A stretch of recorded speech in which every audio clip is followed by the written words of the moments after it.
André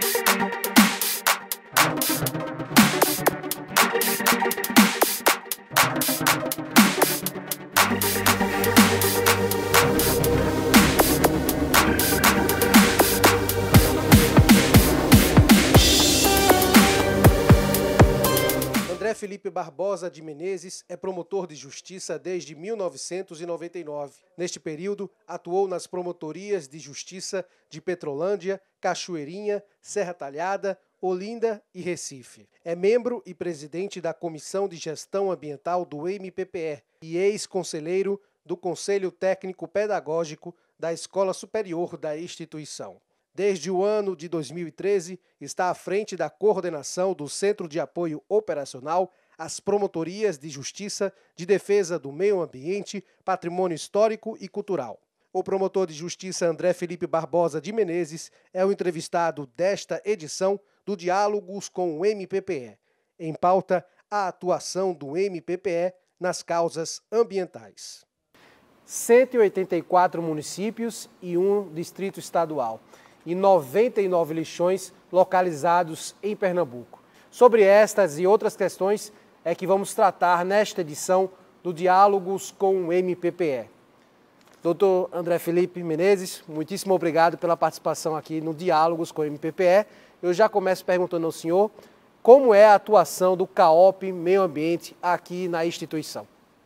Primeiramente, é uma satisfação estar aqui para nós conversarmos. Esse diálogo é sempre muito salutar. O CAOP Meio Ambiente, já especificamente tratando dessa matéria, ele serve como um verdadeiro órgão catalisador de informações, como um propulsor de políticas públicas, mas naturalmente não na perspectiva de ajuizar uma ação, de celebrar um termo de ajustamento de conduta, de requisitar informações aos órgãos, mas dando norte para que os órgãos de execução, promotorias e procuradorias possam chegar a essas informações. Enfim, o Centro de Apoio na área de defesa do meio ambiente atua como um auxiliar dos órgãos de execução para que todas essas medidas de investigação e de efetivação da legislação possam ser concretizadas da forma mais tranquila possível. Quais são as áreas de atuação que o CAOP trabalha especificamente, doutor? A área do meio ambiente é muito desafiadora. Nós não temos a sistematização da legislação ambiental, por exemplo, em um código de meio ambiente. Ela pode ser, talvez, encaixada em 10 grandes sub-áreas. Nós temos a defesa do meio ambiente se desdobrando na proteção do solo, da água, do ar e da energia, que se enquadra também no ar, mas podemos citar não somente a energia, as ondas eletromagnéticas, mas até a energia sonora. Então, o som, por conta da poluição sonora, também pode ser uma sub-área. Temos a proteção da fauna, a proteção da flora, do patrimônio histórico, do patrimônio cultural, o urbanismo, que é o planejamento territorial, o planejamento da cidade, e a habitação.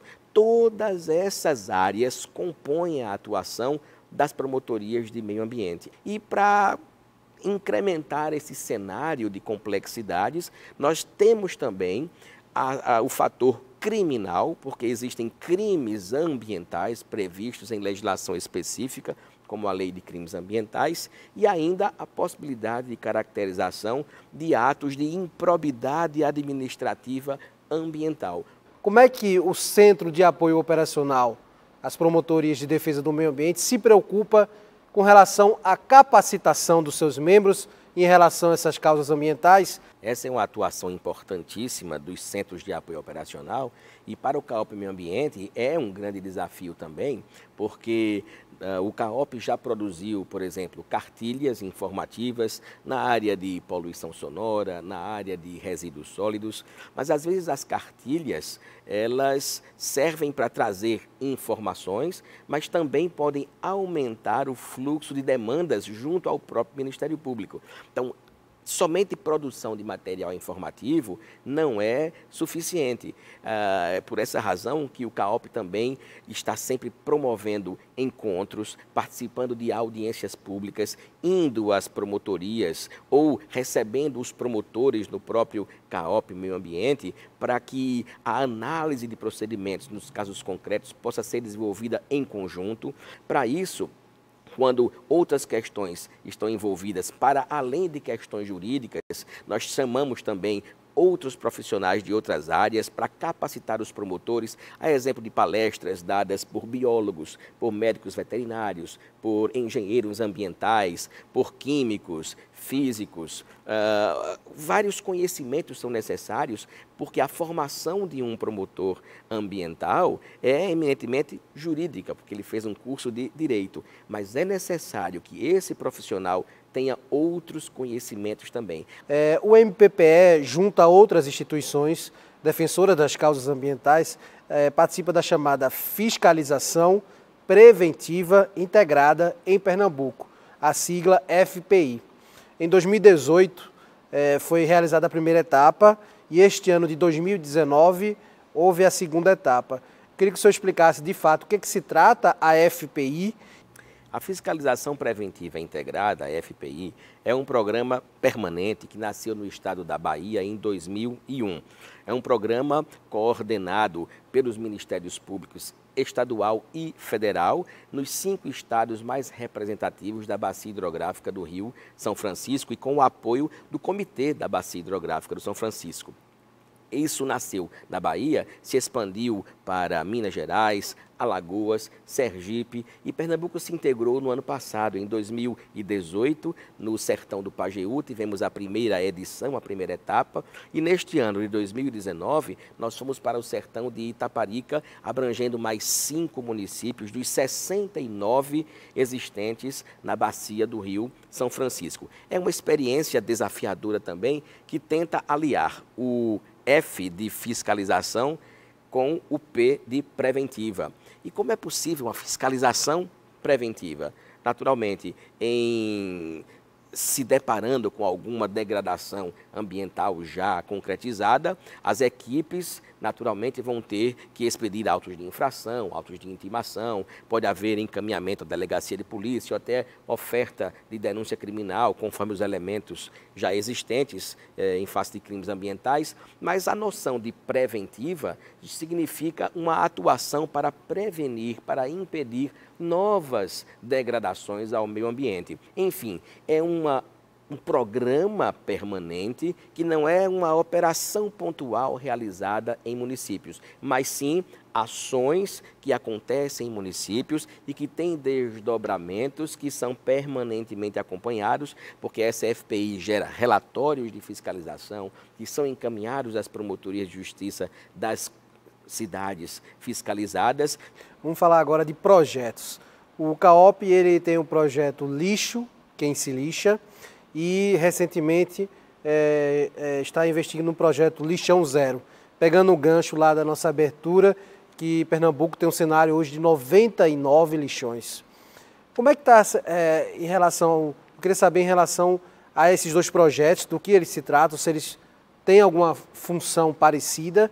O projeto estratégico Lixo Quem Se Lixa, ele começou a rodar no estado no ano de 2013, com um escopo bem mais abrangente para além do encerramento dos lixões no estado de Pernambuco. O grande desafio era concretizar a política nacional de resíduos sólidos.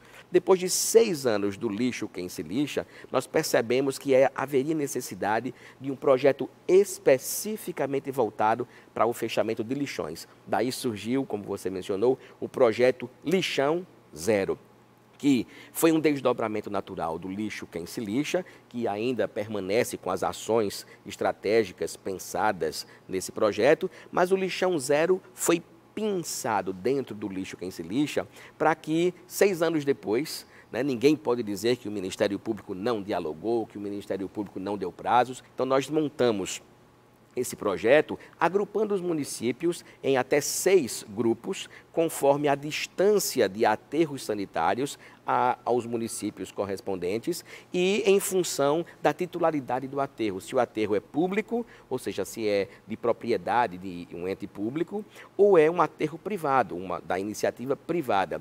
E vamos propor um novo documento, dessa vez não mais um termo de ajustamento de conduta, mas através da Procuradoria-Geral de Justiça, que encampou esse projeto, a proposta é a apresentação de acordos de não persecução penal. Por quê? Porque já está mais do que caracterizado o crime do artigo 54 da Lei de Crimes Ambientais, que é a produção de poluição.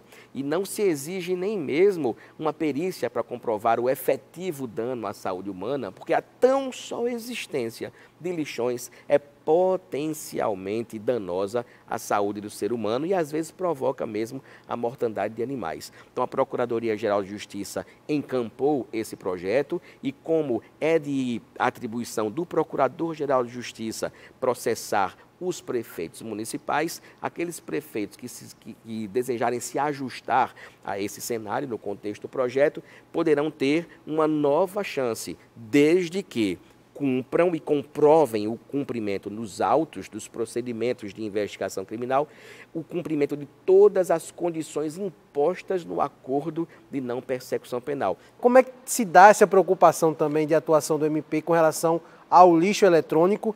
E aqui vocês têm a chamada Comissão Permanente de Gestão Ambiental, que lida justamente com essa preocupação.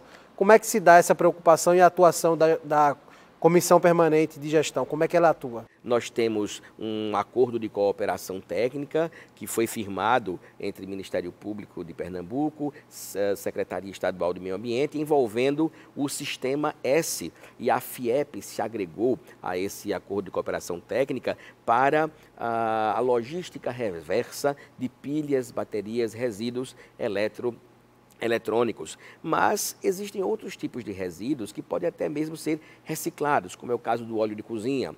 Então, respondendo à sua pergunta sobre a Comissão de Gestão Ambiental, no Ministério Público existe a Comissão Permanente de Gestão Ambiental, a CPGA, que se volta não para fora, mas para dentro da instituição, para que o Ministério Público de Pernambuco tenha também práticas ambientalmente sustentáveis. Já foram instaladas lixeiras especiais para o descarte de papel, porque o papel é direcionado para organizações de catadores de material reciclável. O CAOP ele tem trabalhado também, doutor, com os CAOPs das unidades ministeriais daqui do Nordeste, parceria com os CAOPs ambientais lá da Bahia, do Sergipe, do Maranhão, do Piauí? Sim. Nós conversamos há pouco sobre o lixo. Recentemente houve uma atuação integrada entre o CAOP Meio Ambiente do MPPE e do MPPB. Paraíba e Pernambuco se uniram para equacionar um problema de destinação do lixo entre municípios vizinhos, Paraíba e Pernambuco, como acontece com Itambé e Pedras de Fogo, cuja divisa é apenas uma rua. De um lado da rua é Pedra de Fogo, do outro lado da rua é Itambé. Nesse caso, especificamente o município de Pernambuco, Ibiranga, destinava seus resíduos para o lixão de Juripiranga, um município da Paraíba. E com o fechamento do lixão de Juripiranga, para onde o lixo de Ibiranga seria destinado? Então houve uma conversa e essa cooperação técnica gerou a viabilização da construção de uma unidade de triagem, um aterro de pequeno porte, que vai ser compartilhado entre esses dois municípios. Então esse intercâmbio é fundamental, é indispensável e fortalece a atuação ministerial do Ministério Público de Pernambuco, do Ministério Público parceiro dos estados vizinhos, e isso fortalece, em última análise, a própria instituição do Ministério Público brasileiro. A gente já está chegando ao final da nossa entrevista, doutor. Uma coisa interessante que o senhor conversou comigo antes do início da gravação é que existe o chamado também racismo ambiental. Então, o que é que se trata esse racismo ambiental? O racismo ambiental é uma expressão relativamente nova, que às vezes não é adequadamente compreendida, mas infelizmente ele existe. Por exemplo, nós podemos identificar o racismo ambiental na escolha por parte do poder público de locais estratégicos para a implantação, a instalação de alguns equipamentos com impacto ambiental maior, um impacto ambiental negativo maior do que outros equipamentos que têm um impacto mais positivo em função da população que reside naquelas imediações. Vou dar um exemplo. Via de regra, alguns equipamentos públicos, como aterros sanitários, são instalados em periferias, junto à população de baixa renda, mas que uma investigação mais criteriosa vai verificar que o fator determinante não foi o poder aquisitivo, mas sim, e infelizmente, a cor da pele. Nós temos ali comunidades negras, comunidades de terreiros, comunidades remanescentes de quilombos, quilombolas, ou aldeias indígenas, e isso também é um caso evidente de racismo ambiental. Às vezes, fazendo um contraponto, a instalação de um parque. Um parque é um impacto muito positivo, mas nós verificamos que aquele parque que vai servir àquela comunidade tem no entorno pessoas de um poder aquisitivo maior e pessoas eminentemente brancas e não negras ou pardas. Veja que é uma nova abordagem que deve ser uma preocupação do Ministério Público e o CAL Meio Ambiente tem desenvolvido um estudo. Doutor André, mais uma vez, obrigado por ter colaborado aqui com mais essa edição do Diálogos com o MPPE. Nós aqui agradecemos esse espaço, essa oportunidade e, fazendo um trocadilho, nossa esperança é que todos nós, como cidadãos, não só como membros do Ministério Público, possamos perceber o meio ambiente como um ambiente por inteiro. Muito obrigado.